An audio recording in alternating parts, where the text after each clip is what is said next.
வணக்கம். நான் உங்கள் ஜோதிடாசான் அஸ்வினி அருள்ராம்.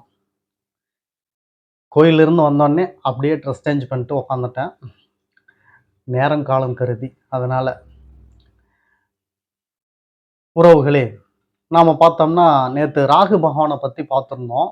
ராகு பகவான் அவர் கொடுக்கக்கூடிய பலாபலன்களில் பாதிப்பை ஏற்படுத்தக்கூடிய இந்த நோய் என்னென்ன நோய்களை தரார், அதனுடைய தாக்கம் எப்படி இருக்கும், அதற்கு ஏதேனும் தீர்வுகள் இருக்கிறதா அப்படின்றதெல்லாம் நாம் நேற்றைய பதிவில் பார்த்தோம். உங்கள்கிட்ட இருந்து நல்ல ஒரு ரெஸ்பான்சிபிள் இருந்துச்சு.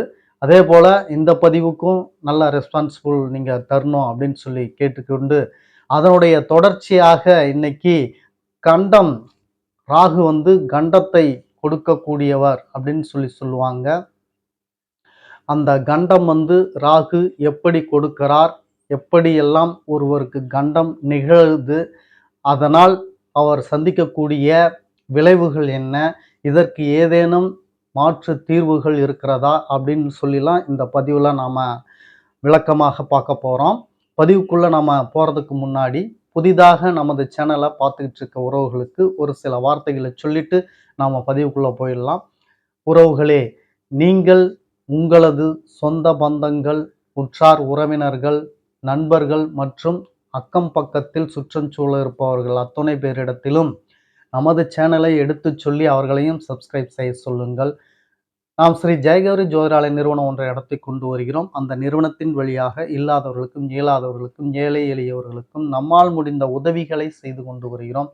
அது மட்டும் அல்லாது ஆலய பணிகள், இறை தொண்டுகள், ஹோமம் வளர்ப்பது, வேலி வளர்ப்பது, இது போன்ற நற்காரியங்களையும் நாம் செய்து கொண்டு வருகிறோம். நாம் செய்யும் இந்த செயல்களினால் கிடைக்கப்பெறக்கூடிய புண்ணியங்கள் அத்துணையும் கௌரி ஆன்மீக சேனலின் பார்வையாளராக இருக்கக்கூடிய உங்களுக்கும் உங்கள் குடும்பத்தாருக்கும் கட்டாயம் கிடைக்கும் என்பதில் மாற்று கருத்து வேண்டாம் உறவுகளை. எனவே தான் சொல்கிறேன், எல்லோரிடத்திலும் எடுத்து சொல்லி அவர்களையும் சப்ஸ்கிரைப் செய்ய சொல்லுங்கள். முதலில் பார்த்து கொண்டு இருக்கக்கூடிய நீங்கள் சப்ஸ்கிரைப் செய்து விடுங்கள். அருகில் இருக்கக்கூடிய பெல் பட்டனை ப்ரெஸ் பண்ணிக்கோங்க. அப்போதான் நம்ம போடுற எல்லா பதிவும் உங்களை சேரும். நமது லைக் பண்ணுங்க, ஷேர் பண்ணுங்க.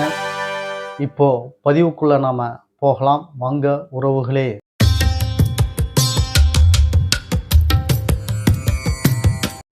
ராகு பகவான் அவர்கள் ஒருவருக்கு கண்டத்தை வழங்குகிறார் அப்படின்னா அது எதன் அடிப்படையில் இருந்து அந்த கண்டத்தை கொடுக்குறாரு அப்படின்றத முதல்ல பார்த்துருவோம். ஏன்னா அடிப்படையிலிருந்து நாம் வந்தால் தான் உங்களுக்கு எளிமையாக புரியும்.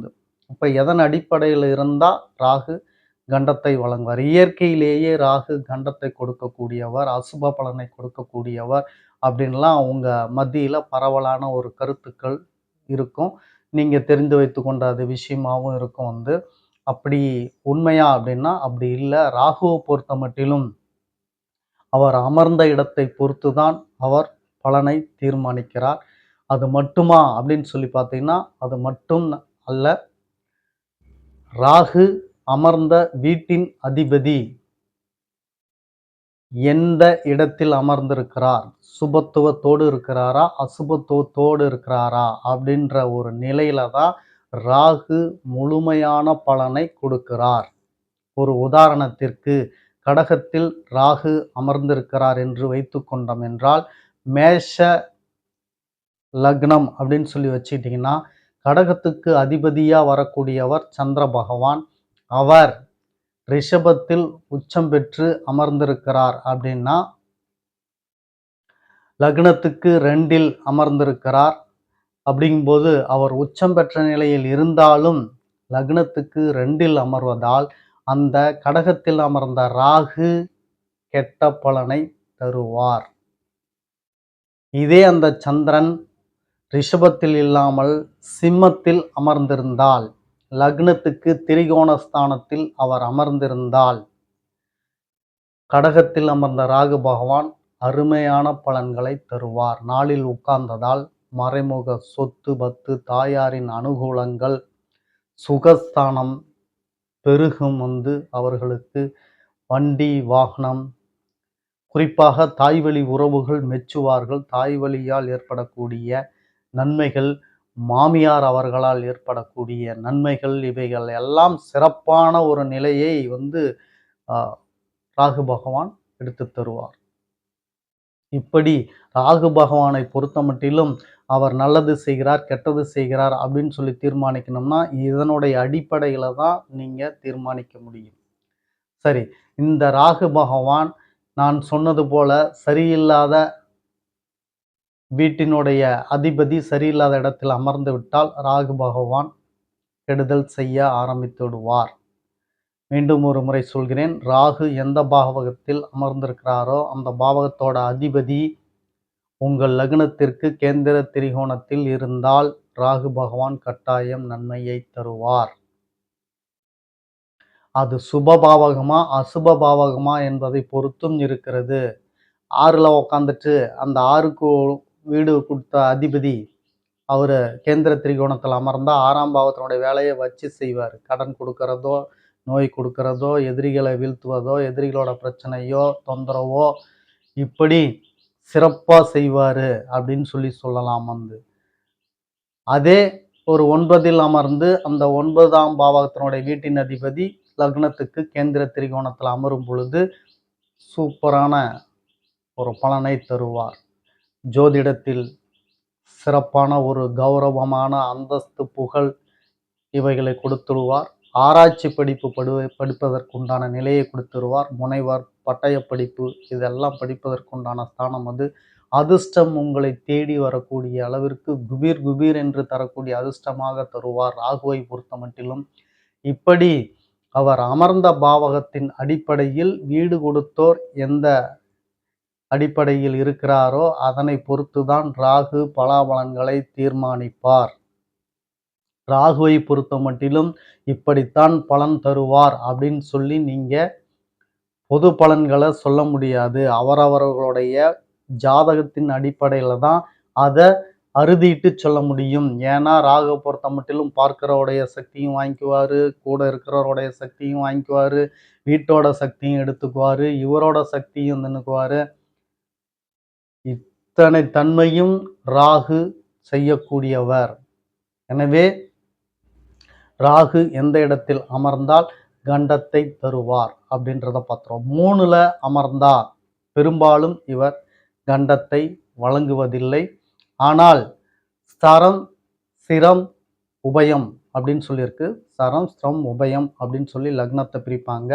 அதுல மாரகஸ்தானமாக வரக்கூடிய இந்த 3ஆம் பாவகம், 8ஆம் பாவகம் சரலக்னத்திற்கு வருவதால் அவர்கள் மட்டும் கவனமாக இருக்க வேண்டும் அப்படின்றது சாஸ்திர நியதி. அடுத்தது பார்த்தீங்கன்னா அசுபஸ்தானமான 6ல் அமர்ந்தால் கண்டத்தை தருவாரா அப்படின்னு சொல்லி பார்த்தீங்கன்னா ராகுவை பொறுத்த மட்டிலும் 6ல் அமர்வது சிறப்பான பலனை தருவார். எதிரிகளை வீழ்த்தக்கூடிய ஒரு தன்மையை தருவார், வெற்றியை தருவார், கூடவே கடன் தொந்தரவையும் தருவார், எதிரிகளையும் தருவார், அதே போல நோய் உபாதைகளையும் தருவார். அப்போ 6ல் அமர்ந்த ராகு சிறப்பான பலனை தருவதால் அதையும் நாம் கடந்து வந்து விடலாம். அப்போ எங்கே அமர்ந்த ராகு கண்டத்தை தருவார் அப்படின்னா 7ல் 8ல் ராகு பெருமளவு இருக்கக்கூடாது, 2லும் அதே போல் இருக்கக்கூடாது, 12லும் இருக்கக்கூடாது. இந்த ஸ்தானங்களில் ராகு பகவான் இருக்கும் பொழுது 7ல் அமர்ந்தால் கணவன் மனைவிக்கு பெருத்த பாதிப்பை தருவார். விவாகரத்திலிருந்து உயிர் பிரிதல் வரைக்கும் பிரச்சனைகளை கொடுத்துடுவார். 8ல் அமர்ந்தால் இதேபோல் உயிர் பிரிதல் முதற்கொண்டு விபத்துகள், விவாகரத்து, கோர்ட்டு, வழக்கு, போலீஸ் ஸ்டேஷனு, அடிதடி, ரணகளம், வெட்டுக்குத்து இப்படி இது போன்ற பிரச்சனைகள் அனைத்தும் இந்த 8ல் 2ல் தொடர்பு. இதை அப்படியே நீங்க ஆப்போசிட் பார்த்துக்கணும். 7ல் இருக்கும்போது 1ல கேது இருப்பாரு, ராகு 8ல் இருக்கும்போது 2ல கேது இருப்பாரு. அந்த மாதிரி நீங்க பார்த்துக்கணும். 6ல் இருக்கும்போது அங்க 12ல இருப்பாரு கேது. இப்படி இருக்கும்போது பலாபலன்கள வந்து நாம எடுத்துக்கணும் வந்து. அடுத்தது பார்த்தீங்கன்னா 7, 8, 12 இந்த 12ல வந்து ராகு அமரும் பொழுது பார்த்தீங்கன்னா, வெளிநாடு யோகத்த வந்து பிரதானமா தருவாரு வந்து. அத தர்றதுக்கு சில விதிமுறைகள்லாம் இருக்கு. 12ல உட்காந்துட்டா மட்டுமே வெளிநாடு போயிட முடியாது.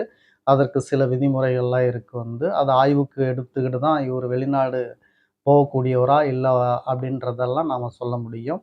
மொத்தத்துல பொதுவா 12ல அமர்ந்துட்டாவே ராகு பகவான் கொடுக்கக்கூடிய பிரச்சனைகள வந்து பார்த்துடலாம். இப்ப 12ல அமர்ந்திருக்கும்போது, இந்த விமான விபத்துகள் இதெல்லாம் நாம பார்க்குறோம் இல்லைங்களா? அப்படி நடக்கக்கூடியது எல்லாமே பார்த்தீங்கன்னா, இந்த ராகு 12ல் அமர்ந்த அ நிலைப்பாட்டுல தான் கூட மாந்தி இணைஞ்சிருப்பாரு, சனி பகவான் இணைஞ்சிருப்பாரு. இப்படி ஒரு இணைவு இருக்கிற பட்சத்துல, இந்த விமானத்துல செல்லும்போது இந்த விபத்துகள் இதெல்லாம் பெரும்பான்மையா நடக்கக்கூடிய ஒரு கிரகத்தினுடைய நிலைப்பாடு இப்படிதான் அமையும் அப்படின்றத பார்த்துக்கோம். மொத்தத்துல ராகு பகவான் 7, 8, 12 இந்த பாவகத்தில் பெரும்பான்மையாக இருக்கக்கூடாது. இருந்தால் கண்டங்களை வழங்குவதற்கு அதிக வாய்ப்பு இருக்கு. ஆனால் அந்த வீட்டினுடைய அதிபதி அமர்ந்த நிலைப்பாடு குருவை ராகுவை யாரேனும் பார்க்கிறார்களா சுபகிரகங்கள் குரு பகவான் உள்பட சுபகிரகங்கள் பார்த்தால் இந்த பலன்களில் மாறுதலும் உண்டு. பொதுவாக நீங்கள் ராகு பகவானால் ஏற்படக்கூடிய கண்டங்களை தெரிந்து கொள்ளுங்கள். ராகு பகவான் திடீர்னு தான் எதா இருந்தாலும் கொடுப்பாரு. அடிச்சாருன்னா ஒரே அடி. எழுந்திருக்க முடியாது. அதுபோல தான் வந்து அதுவும் ராகுவும், சனியும் இணைவது ரொம்ப ரொம்ப ஒரு தவறான விஷயமாக இருக்கும் வந்து. ம் சுபஸ்தானத்துல சுப கிரகங்களோட பார்வையில இணைஞ்சிட்டாங்கன்னா, அருமையான யோகத்தலாம் தருவாரு. ஆனா, அசுப இடத்துல சனியும், ராகும் சேர்ந்து இருந்துட்டாங்கன்னா, தற்கொலை முயற்சி, திடீர் மரணம், திடீர் நிகழ்வு, மேல இருந்து கீழ விழறது, இது போன்ற விபத்துகள் திடீர்னு நடக்கிறதெல்லாம் வந்து சனி, ராகு இணைவுனால வந்து வரக்கூடியது. இப்படி சொல்லிக்கிட்டே போகலாம் நாம வந்து ராகு கொடுக்கக்கூடிய கண்டங்கள. காலம், நேரம் இவைகளை கருதி இந்த பலன்கள மட்டும் நீங்க தெரிஞ்சுக்கிட்டா போதும். சரி, இதிலிருந்து நமக்கு தீர்வு அப்படின்றது தான் பெரும்பான்மையார் எதிர்பார்த்துக்கிட்டு இருப்பீங்க. தீர்வு இருக்கு. அததான் சொல்றேன். பெரும்பாலும் இதனுடைய தாக்கத்தை குறைத்துக் கொள்ள தான் நாம சொல்லக்கூடிய தீர்வுகள் அத்தனையும், இந்த நிகழ்வுகள் உங்களுக்கு அதாவது விட்டு போகாது, நடக்காது அப்படின்னு சொல்வதற்குண்டான தீர்வுகள் கிடையாது. நான் மட்டும் இல்ல, யாரு சொன்னாலும் அது தவறு அப்படின்னு சொல்லி புரிஞ்சுக்கோங்க. ஏன்னா, பிராப்தத்தின் அடிப்படையில தான் ஒவ்வொரு நிகழ்வும் நடக்குது. அத தான் நீங்க அனுபவிக்கணும், அனுபவிக்க போறீங்க. இதுக்கு முன்னாடியும் அனுபவிச்சுட்டு வந்தீங்க. இந்த பிராப்தத்தின் அடிப்படையில் இல்லாமல் எந்த ஒரு நிகழ்வும் உங்களுக்கு நடக்காது. அதற்கு வாய்ப்பே இல்ல. அதனால நீங்க இப்படிதான் அப்படின்ற பிராப்தத்த வாங்கிட்டு வந்துட்டீங்கன்னா, எந்த பரிகாரத்தாலயும் அது சரி செய்ய முடியாது. அதனுடைய தாக்கத்தை குறைத்துக் கொள்வதற்கு தான் பரிகாரமே தவிர, அது இல்லாமல் போவதற்கு பரிகாரம் கிடையாது அப்படின்னு மீண்டும் ஒரு முறை உங்களுக்கு சொல்லிக்கிட்டு, இந்த ராகு பகவானை நீங்கள் வேண்டுதல் மிகுந்த ஒரு நற்பலன்களை தரும். ராகு காலத்தில் குறிப்பாக வணங்கி வாருங்கள். ராகுவினுடைய வஸ்திரமான கருப்பு வஸ்திரத்தை நீங்கள் ராகுவுக்கு உடுத்தி, ராகு வேளையில் தீபமிட்டு ராகுவை நீங்கள் வணங்கி வருவது மிகுந்த சிறந்த ஒரு பலனை தரும் அப்படின்னு சொல்லிக்கலாம். அப்படி இல்லாவிட்டால், எல்லாவற்றிற்கும் பரம்பொருளான என் அப்பன் திருச்சிற்றம்பலம் அவரை நீங்கள் வணங்கினால் சகல கிரகங்களுடைய அனுகிரகமும் அவர் உங்களுக்கு சரி செய்வார் அப்படின்னு சொல்லிக்கிட்டு சிவனையும் ராகுவையும் வழிபாடு செய்யுங்கள். உங்களது கண்ட நிகழ்வுகள், விபத்துகள் மற்றும் ராகுவால் கிடைக்கக்கூடிய அத்தனை அசுப பலனுக்கும் தீர்வை நீங்கள் வாங்கிக் கொள்ளலாம் அப்படின்னு சொல்லிட்டு மீண்டும் அடுத்த பதிவில் உங்களை சந்திக்கும் வரை உங்களுக்கு நன்றி, வணக்கம் சொல்லிக் கொள்கிறேன் உறவுகளே.